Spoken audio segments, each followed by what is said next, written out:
Hello Internet. Today we're gonna make it snappy because why not? This week's wandering was all about the space industry and a specific thought and idea that I had in mind while kind of diving into what it's made of, how it came about, where it is today, where it's going in the future, etc. was rationally irrational.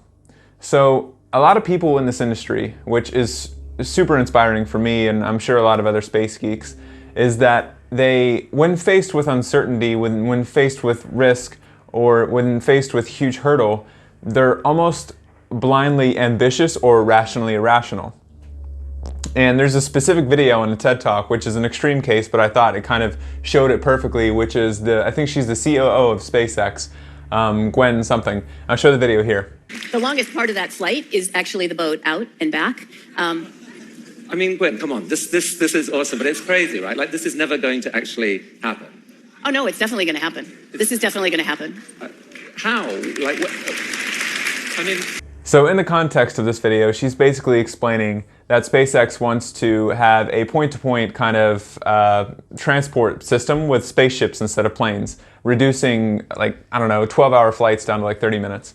And the guy you saw is obviously like, this is crazy, it'll never work, and she was dead set, kind of cold stone face, this is gonna happen for sure. And it's that kind of mentality where someone is just blindly certain about a topic, even if they're wrong and even if they incorrectly, are wrong or don't achieve it, they're still ridiculously ambitious on achieving this thing. And I think that's what really pushes humanity and civilizations forward in certain ambitions of getting to the moon, getting to Mars, colonizing space. And if you look at this industry, so the private space industry, and you compare it to other industries, it's almost astronomically more difficult, pun intended. So if you look at the internet industry, right? So if you're building a company on the internet, in the internet with software, it costs $0 to get started and you can fail quickly. But with the space industry, depending on what part of it you go into, you need a lot of capital to get started, and failure is kind of like a one and done thing. You fail and you're out. Or you move on to the next thing and start a different company or a different project. And with that being said, that hard problem is quite interesting and inspiring for me, and I hope other people and generations. So in the post that I wrote this week, you can go check it out. I've detailed out kind of how the space industry is segmented and a bunch of other different fun things in there. I'm not going to detail everything here because, remember, snappy. There are a few things that I'll talk about here. So the first part is that the space industry is massive. And in the private space industry, there's a lot happening, there's a lot of activity, and a lot of gurus in the space industry are talking about how this is kind of a revolution for the space industry. It's back getting into the era of how everybody's getting excited and getting involved. And that goes to show with the number of investors that are getting involved, but also the amount of money that's being spent.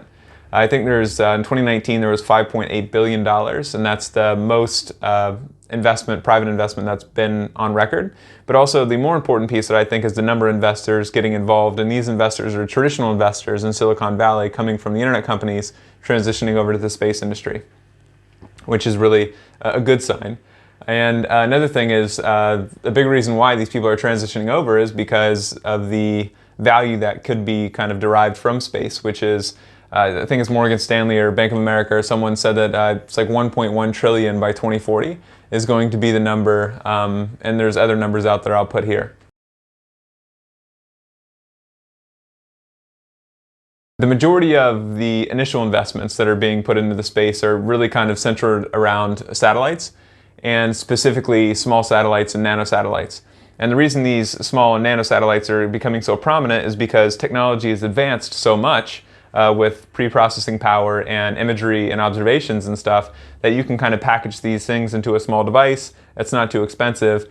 And another important piece is that the rockets you're launching them into space with are becoming a lot cheaper thanks to SpaceX and the reusable rockets. And to that point about SpaceX and the reusable rockets is the second point I want to get onto, because that is a huge kind of momentous point within the industry, that they've proved that this is possible, and they're actually starting to become more reliable and more efficient with doing so. And there's one video I want to put here that shows basically two rockets simultaneously landing, and I remember at that moment I almost teared up a little bit, actually. I think I did. Boosters landing legs are deployed. And the Falcons have landed. The way I envision this moment where these two rockets landed, and they've done it previously and they're doing it in the future, is that they're basically paving the way for future space companies to have access to space easily. And it's basically kind of an analogy of associating it with in America when they built the railroads across America to the west and east. By connecting the two, they built the ability to grow economies and businesses on both sides. And I know the analogy is not really great for space, but it's the closest thing that I could think of right now at the moment. And it's a big deal to kind of give access to space at a cheaper, more reliable, and reusable way. And the last thing I'm going to talk about for this, and there's a lot more in the post, is space-based internet. So Starlink and OneWeb and I think Project Cooper or something like that from Amazon. There's a lot of different companies that are trying to create space-based internet. And honestly, Starlink is ahead of everyone else due to the fact that they have access to the rockets because they're rockets and they're reusable. So they've already put up, I think, 200 and something satellites, and they're aiming for like 2,500 satellites by 2024. And the premise of the space-based internet is that it's obviously just tons and tons of these small satellites, 2,500, rotating all around the planet. And it gives basically access to internet from anywhere at higher speeds than the internet that we have today. And there's a lot of videos that you can go to and watch about this, and I'm not going to explain it all here. But the important piece here that I wanted to point out is that when you give the entire planet access to the internet, what does that mean? And not just like regular internet, but really high-speed internet. And what knock-on and domino effects does that have on other economies, other industries, and other companies? The last thing I want to leave this video with is as a thought that I had near the end of writing this post is the talent needed to get into this space. And when you look at traditionally the really high talent that around the planet, they usually they flee or funnel into Silicon Valley, and they either create their own internet companies or they help the other big internet companies grow. And my hope is that with this kind of mission-driven culture change that's happening, at least that I see that's happening within my generation and younger and older generations, is that more and more people are seeking a purpose of building something bigger than themselves and contributing to the larger, group of society. My hope is that this space engineering concept becomes as sexy as machine learning or as decentralized engineering, where more and more technical talent sees this as an amazing thing to get into. And even though it's risky, even though there's big hurdles, even though there's a lot of capital that's needed to get started, all of that stuff's going to start to, those barriers are going to start to reduce. So my hope is that over the next 5 to 8 years to 10 years, more and more talent is siphoned from the internet-based era into the space industry era. So we advance this concept of humanity exploring the stars and going into the cosmos. I'm genuinely inspired by this concept, and I will continue to research it.